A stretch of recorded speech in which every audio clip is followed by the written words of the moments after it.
ओम शांति। आज 8 सितंबर 2020 साकार बाबा का मधुर महावाक्य सुनेंगे। बाबा ने आज कहा है, मीठे बच्चे अपने दिल पर हाथ रख कर पूछो कि बाबा जो सुनाते हैं क्या हम सब पहले जानते थे?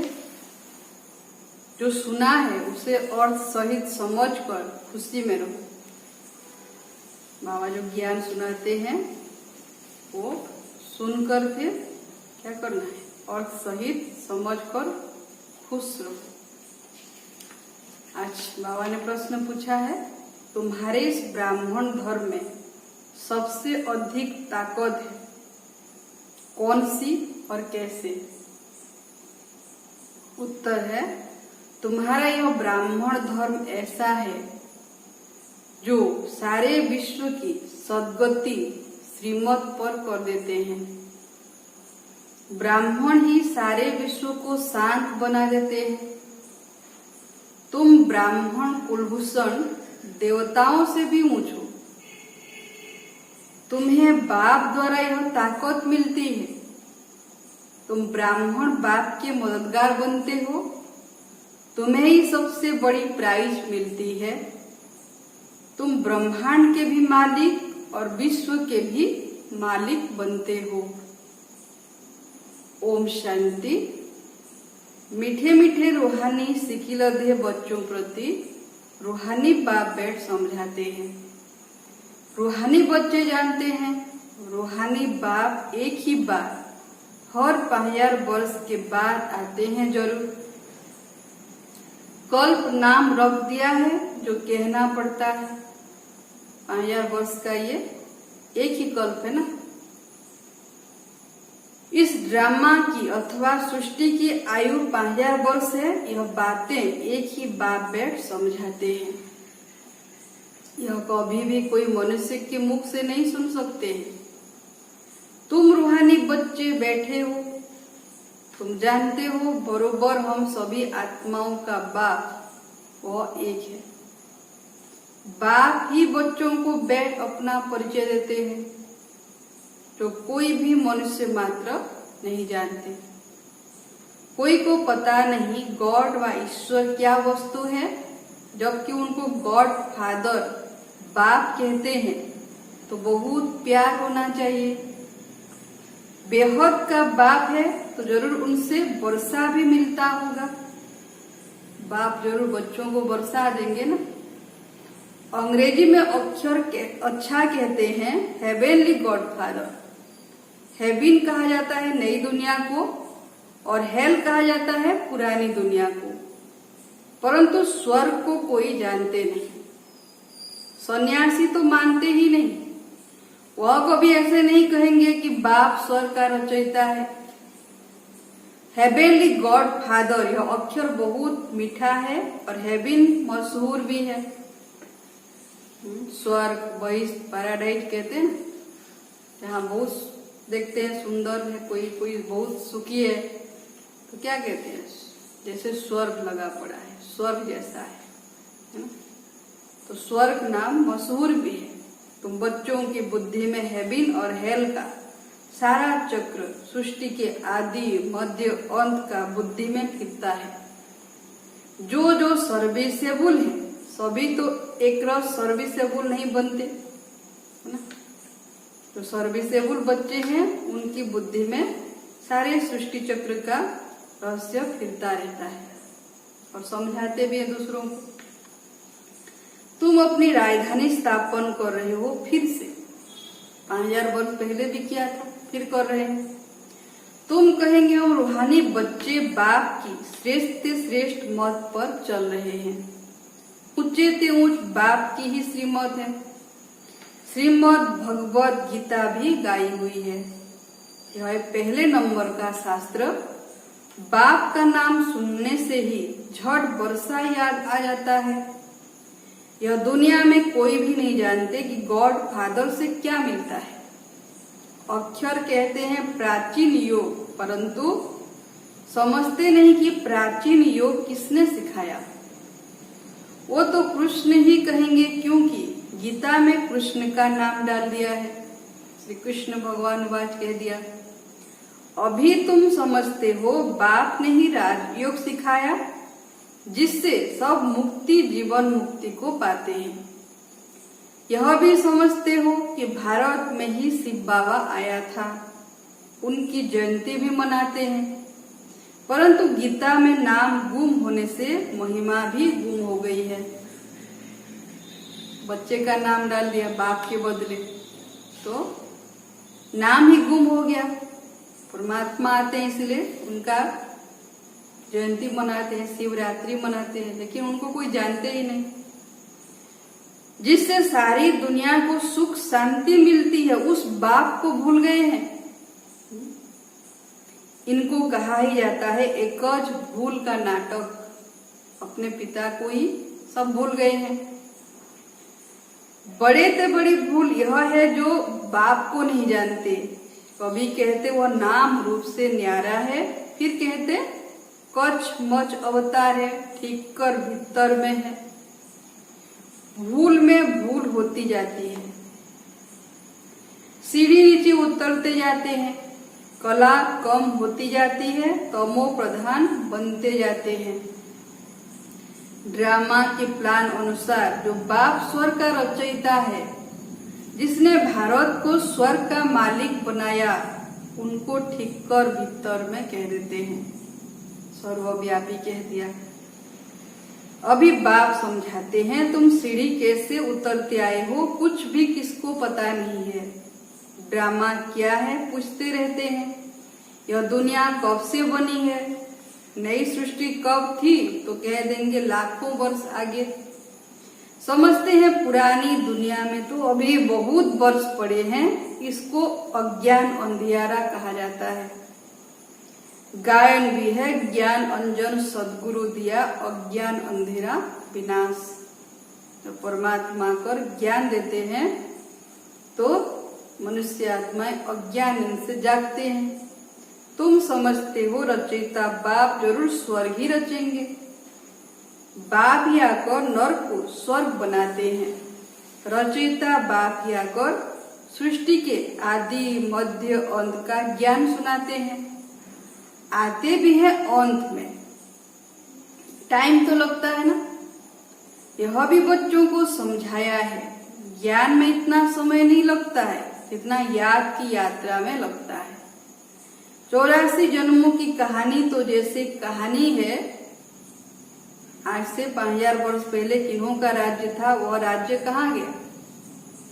तुम बच्चों को अब सारी नॉलेज है, तुम तो कितने साधारण अजामिल जैसे पापी, अहिल्याएं, उपजाएं, भिल्लियों, उनको कितना ऊंच बनाते हो, है ना। अगर तुम हो कितने साधारण अजामिल जैसे पापी, अहिल्याएं, उपजाएं, भिल्लियां, उनको कितना ऊंच बनाते हो।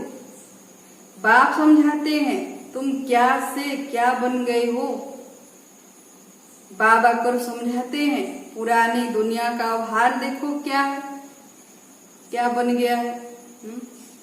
मनुष्य कुछ भी नहीं जानते कि सृष्टि का चक्र कैसे फिरता है।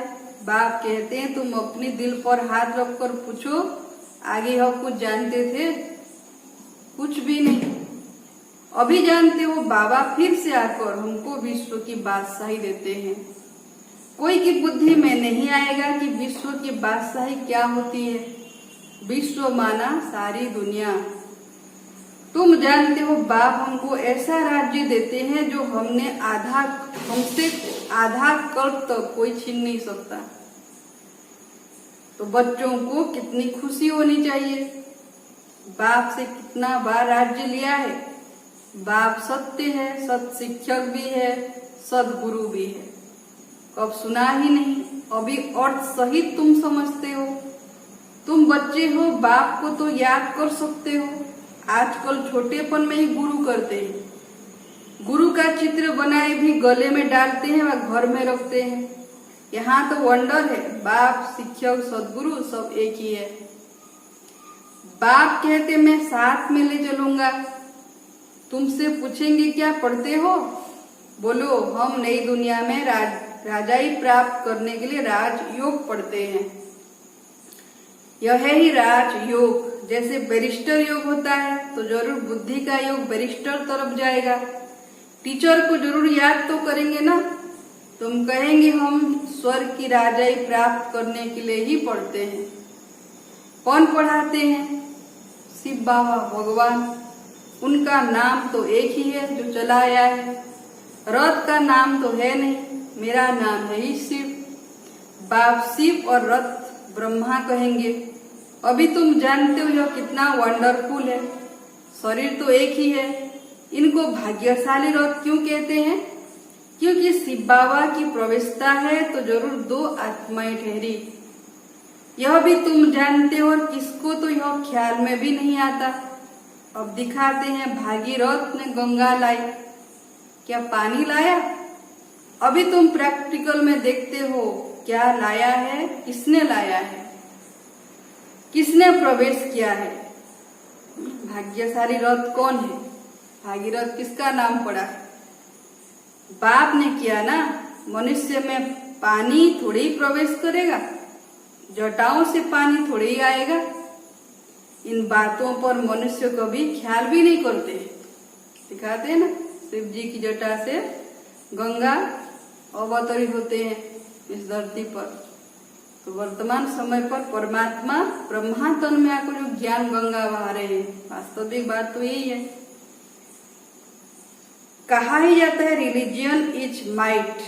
रिलीजियन में ताकत है। बताओ सबसे जास्ती रिलीजियन में ताकत है ब्राह्मण रिलीजन में, है ना। कौन सी रिलीजन में ताकत है? ब्राह्मण। हाँ, यह ठीक है, जो कुछ ताकत है ब्राह्मण धर्म में ही है, और कोई रिलीजन में कोई ताकत नहीं। अभी तुम ब्राह्मण हो। ब्राह्मणों को ताकत मिलती है बाप से, जो फिर तुम विश्व के मालिक बनते हो। तुम्हारे में कितनी बड़ी ताकत है? तुम कहेंगे हम ब्राह्मण धर्म के हैं। किसकी बुद्धि में नहीं बैठेगा? विराट रूप भल बनाया है, परंतु वह भी आधा है, क्योंकि विराट रूप में ब्राह्मणों को और शिव बाबा को गुम कर दिया। मुख्य रचता और उनकी पहली रचना को कोई नहीं जानते। बाप है रचता, फिर ब्राह्मण है चोटी। इसमें ताकत है। बाप को सिर्फ याद करने से ताकत मिलती है। बच्चे तो जरूर नंबरवार ही बनेंगे ना। तुम इस दुनिया में सर्वोत्तम ब्राह्मण कुलभूषण हो, देवताओं से भी ऊंच हो। तुमको अब ताकत मिलती है। सबसे जास्ती ताकत है ब्राह्मण धर्म में। ब्राह्मण क्या करते हैं? सारी विश्व को शांत बना देते हैं। तुम्हारा धर्म ऐसा है जो सर्व की सद्गति करते हैं श्रीमत द्वारा। तब बाप कहते हैं तुमको अपने से भी ऊंच बनाता हूँ। तुम ब्रह्मांड के भी मालिक, विश्व के भी मालिक बनते हो। सारे विश्व पर तुम राजाई करेंगे। अभी गाते हैं ना, भारत हमारा देश है। कभी महिमा की गीत गाते, कभी फिर कहते भारत की क्या हालत है। जानते नहीं कि भारत इतना ऊंच कब था, कि भारत स्वर्ग था। मनुष्य तो समझते हैं स्वर्ग अथवा नर्क यहाँ है। जिसको धन मोटर आदि है वह स्वर्ग में है। यह नहीं समझते स्वर्ग कहा ही जाता है नई दुनिया को, है ना। और जो दुखी है वो नर्क में है, ऐसे समझ लेते हैं। लेकिन ये नहीं जानते कि भारत ही स्वर्ग था, जिसे सभी धर्म आत्माओं ने भी कहा है, धर्म पिताओं ने भी कहा है। यहाँ सब कुछ सीखना है। साइंस का हुनर भी फिर वहाँ काम में आता है। सतयुग में ये साइंस का हुनर ही काम आएगा। यह साइंस भी वहाँ सुख देती है। यहाँ तो इन सब से है अल्पकाल का सुख। साइंस इस कलयुगी दुनिया में अल्पकाल का सुख भी देता है और ज्यादा दुख देता है, लेकिन सतयुग में सुख देता है। वहां तुम बच्चों के लिए स्थायी सुख हो जाएगा। यहाँ सब सीखना है जो फिर संस्कार ले जाएंगे। कोई नई आत्माएं नहीं आएंगी जो सीखेंगी। यहाँ के बच्चे ही साइंस सीख कर वहां चलते हैं। बहुत होशियार हो जाएंगे, सब संस्कार ले जाएंगे, फिर वहां काम में आएंगे। अभी यह अल्पकाल का सुख, फिर यह बॉम्ब आदि ही सबको खलास कर देंगे। मौत के बिगड़ शांति का राज्य कैसे हो? यहाँ तो अशांति का राज्य है। यह भी तुम्हारे में नंबरवार है जो समझते हैं। हम पहले पहले अपने घर जाएंगे, फिर सुखधाम में आएंगे। सुख में बाप तो आते ही नहीं। बाप कहते मुझे भी वानप्रस्थ रथ चाहिए ना। भक्ति मार्ग में भी सबकी कामनाएं पूरी करता आया हूँ। संदेशियों को भी दिखाया है कैसे भगत लोग तपस्या पूजा आदि करते हैं, देवियों को सजाए पूजा आदि कर फिर समुद्र में डुबो देते हैं। कितना खर्चा होता है। पूछो यह कब से शुरू हुआ है, तो कहेंगे परंपरा से चला आया है। कितना भटकते रहते हैं, यह भी सब ड्रामा है। बाप बार बार बच्चों को समझाते हैं, हम तुमको बहुत मीठा बनाने आए हैं। यह देवताएं कितने मीठे हैं, अभी तो मनुष्य कितने कड़वे हैं ना, सबको दुख देते रहते हैं वाणी से भी। जिन्होंने बाप को बहुत मदद की थी, उन्हों की पूजा करते रहते हैं। तुम्हारी पूजा भी होती है, पद भी तुम ऊंच पद प्राप्त करते हो। बाप खुद कहते मैं तुमको अपने से भी ऊंच बनाता हूँ। ऊंचे ते ऊंच भगवान की है श्रीमत, कृष्ण की तो नहीं कहेंगे। गीता में भी श्रीमत मशहूर है। कृष्ण तो इस समय बाप से वर्षा ले रहा है। कृष्ण की आत्मा के रथ में बाप ने प्रवेश किया है। जो श्री कृष्ण नंबर 1 है, वही 84 जन्म के बाद ब्रह्मा बनता है। उनके ही तन का परमात्मा आधार लेते हैं ना। कितना वंडरफुल बात है। कभी किसकी बुद्धि में आएगा नहीं। समझने वालों को भी समझाने में बड़ी मेहनत लगती है। बाप कितना अच्छी रीति बच्चों को समझाते हैं। बाबा लिखते हैं सर्वोत्तम ब्रह्मा मुख वंशावली ब्राह्मण।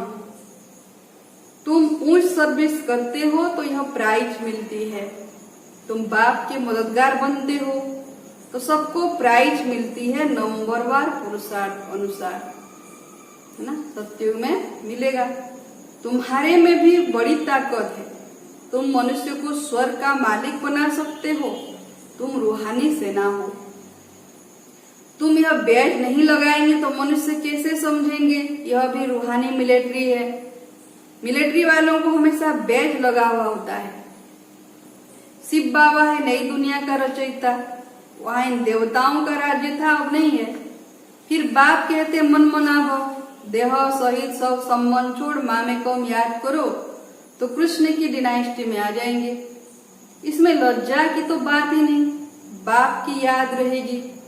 बाप इनके लिए भी बताते हैं। यह नारायण की पूजा करते थे।